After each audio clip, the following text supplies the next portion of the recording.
Every one, നിങ്ങൾ ഈ toxic personality എന്ന് കേട്ടിട്ടുണ്ടോ? ഇപ്പോൾ വളരെ കോമൺ ആയിട്ട് കേൾക്കുന്ന ഒരു ടേം ആണല്ലേ. നമ്മുടെ പാരൻസ് ആവാം, നമ്മുടെ സിബ്ലിങ്സ് ആവാം, നമ്മളുടെ ഓഫീസിലുള്ള ഏതെങ്കിലും കൊളീഗ്സ് ആകാം, നമ്മുടെ ഫ്രണ്ട്സ് ആവാം, ആര് തന്നെ ആയാലും ഇവരോട് ഡീൽ ചെയ്യുന്ന 5 ways ആണ് ഇപ്പോൾ നമ്മളിവിടെ ഷെയർ ചെയ്യാൻ പോകുന്നത്. 5 ways to deal with toxic people. അതിന്റെ ഒന്നാമത്തെ പോയിന്റ് എന്താണെന്ന് വെച്ചാൽ, recognise the toxicity early. Toxic personality ആണ് എന്ന് മനസ്സിലാക്കി കഴിഞ്ഞാൽ നമുക്ക് അത്രയും പ്രോബ്ലംസിൽ നിന്നും രക്ഷപ്പെടാൻ പറ്റും അല്ലേ, നമ്മളെ തന്നെ പ്രൊട്ടക്ട് ചെയ്യാൻ പറ്റും. അപ്പോൾ അതെങ്ങനെ മനസ്സിലാക്കാം എന്നുള്ളതായിരിക്കും നിങ്ങളുടെ നെക്സ്റ്റ് ചോദ്യം. അവരുടെ ഒരു അപ്രോച്ചാണ് ഞാൻ ഇവിടെ പറയാൻ പോകുന്നത്.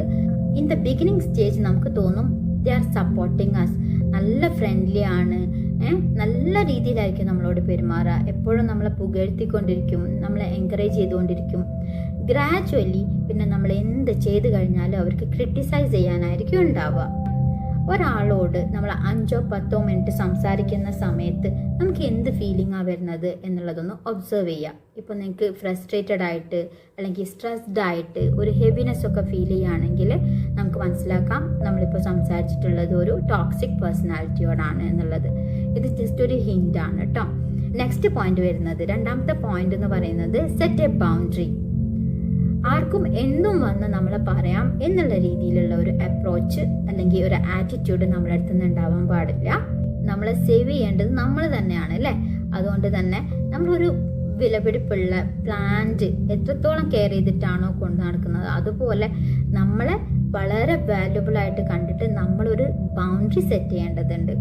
അതൊരു ഇൻവിസിബിൾ വാള് പോലെ നമ്മളെ പ്രൊട്ടക്റ്റ് ചെയ്യും. ഓക്കെ, നോ പറയേണ്ട സ്ഥലത്ത് നോ പറയുക. അതുപോലെ അവർ ഫ്രസ്ട്രേറ്റഡ് ആക്കാൻ വേണ്ടിയിട്ട് അല്ലെങ്കിൽ നമ്മളെ അപ്സെറ്റ് ആക്കാൻ വേണ്ടിയിട്ട് മാക്സിമം കാര്യങ്ങൾ ചെയ്തുകൊണ്ടേയിരിക്കും. മാത്രമല്ല വേറൊരു കാര്യമുണ്ട്, അവർ നമ്മളെ അടുത്ത് നിന്ന് മാക്സിമം ബെനിഫിറ്റ്സ് എടുക്കാൻ വേണ്ടി നോക്കും. മാക്സിമം നമ്മളെ അവർ യൂസ് ചെയ്യും. അവരുമായിട്ടുള്ള കോണ്ടാക്ട് മാക്സിമം കുറയ്ക്കുക എന്നുള്ളതാണ് നമുക്കിവിടെ ചെയ്യാൻ പറ്റുന്നത്. അപ്പോൾ ഫാമിലി മെമ്പേഴ്സൊക്കെ ആണെങ്കിൽ ഇതെങ്ങനെ പോസിബിൾ ആവുക എന്നുള്ളതായിരിക്കും നമുക്ക് വരുന്ന ഡൗട്ട് അല്ലേ. അവരുമായിട്ടുള്ള കമ്മ്യൂണിക്കേഷൻ്റെ ഡ്യൂറേഷൻ കുറയ്ക്കുക, ആവശ്യമുള്ള കാര്യങ്ങൾ മാത്രം സംസാരിച്ചിട്ട് മൂവ് ഓൺ ചെയ്യുക എന്നുള്ളതാണ് നമുക്ക് അവിടെ കൈക്കൊള്ളാൻ പറ്റുന്ന ഒരു നിലപാട്. അത് ഒരു ഓഫീസ് അറ്റ്മോസ്ഫിയറിലാണ് ഇങ്ങനെ വരുന്നതെങ്കിൽ നിങ്ങൾ പോവേണ്ട ഒരു മീറ്റിങ്ങിന് നിങ്ങൾക്ക് ഒരു പകരക്കാരനെ വിടാൻ പറ്റും. അതായത് അത്തരം ആൾക്കാരെ നിങ്ങൾക്ക് കാണണ്ട, അവരുമായിട്ട് ഡീൽ ചെയ്യണ്ടെന്നുണ്ടെങ്കിൽ നിങ്ങൾക്ക് പകരം മറ്റൊരാളെ നിങ്ങൾക്ക് സെൻഡ് ചെയ്യാൻ പറ്റും. അങ്ങനെ നിങ്ങൾ ചെയ്യുന്ന സമയത്ത് നിങ്ങളുടെ ഇമോഷന്റെ മുകളിലുള്ള അവരുടെ കൺട്രോൾ നിങ്ങൾ റെഡ്യൂസ് ചെയ്യാണ്. അതുകൊണ്ട് നിങ്ങളുടെ പീസ് ഓഫ് മൈൻഡ് നിങ്ങൾക്ക് കീപ്പ് ചെയ്യാൻ വേണ്ടിയിട്ട് സാധിക്കും. ഈ നാലാമത്തെ പോയിന്റ് എന്ന് പറയുന്നത്, don't get drone in there drama. അവരുടെ ഡ്രാമയിൽ, നാടകത്തിൽ നമ്മൾ മുങ്ങിപ്പോകരുത്. എങ്ങനെയെങ്കിലും ഒരു പ്രശ്നം ഉണ്ടാക്കാൻ വേണ്ടിയിട്ട് ഇത്തരം ആൾക്കാരെ എപ്പോഴും ശ്രമിച്ചുകൊണ്ടിരിക്കും. അത് അവരെങ്ങനെയെങ്കിലും കണ്ടുപിടിക്കും. ഓക്കെ, എന്തെങ്കിലും പ്രശ്നത്തിൽ നമ്മളെ കൊണ്ടുപോയി ചാടിക്കുകയും ചെയ്യും. Deal dum with your calmness and B detached എന്നാണ് പറയുന്നത്. ഒരു അകലം നിങ്ങൾ പാലിക്കുക, അതുപോലെ തന്നെ കാമായിട്ടിരിക്കുക. നിങ്ങൾ കാമായിരിക്കുമ്പോൾ അവർ ഫ്രസ്ട്രേറ്റഡ് ആവും. എന്തൊക്കെ പറഞ്ഞു എന്നിട്ട് അവർക്കൊരു കൂസലും ഇല്ലല്ലോ എന്നുള്ള രീതിയിൽ അവർ പിന്നെ ഗ്രാജുവലി വിഡ്രോ ചെയ്യും. അവർ ക്രിട്ടിസൈസ് ചെയ്യുന്നതിനൊക്കെ സാഡ് ആവുന്നുണ്ട് എന്ന് മനസ്സിലാക്കി കഴിഞ്ഞാൽ അവർ മാക്സിമം നമ്മളെ ഫ്രസ്ട്രേറ്റഡ് ആക്കും, ഡിമോട്ടിവേറ്റ് ചെയ്യും. ഓക്കെ, അത് അവർക്ക് കാണാൻ ഇഷ്ടമാണ്. അങ്ങനെ ഒരു ചാൻസ് കിട്ടിക്കഴിഞ്ഞാൽ they will be surely using it. നമ്മൾ എത്രത്തോളം അപ്സെറ്റ് ആവുന്നോ ഫ്രസ്ട്രേറ്റഡ് ആവുന്നോ അത്രത്തോളം സാറ്റിസ്ഫൈഡ് ആവുമോ അവർ. കാരണം അവരുടെ ഇന്റൻഷൻ പ്രോബ്ലം ഉണ്ടാക്കുക എന്നുള്ളതാണ്. അതവിടെ നടന്നു കഴിഞ്ഞു, അപ്പോൾ അവർ ഹാപ്പി ആവും. എത്രയും പെട്ടെന്ന് തന്നെ ആ ഒരു സിറ്റുവേഷനിൽ നിന്നും ഒഴിഞ്ഞു മാറുക എന്നുള്ളതാണ് നമുക്ക് ചെയ്യാൻ പറ്റുന്ന വേറൊരു കാര്യം.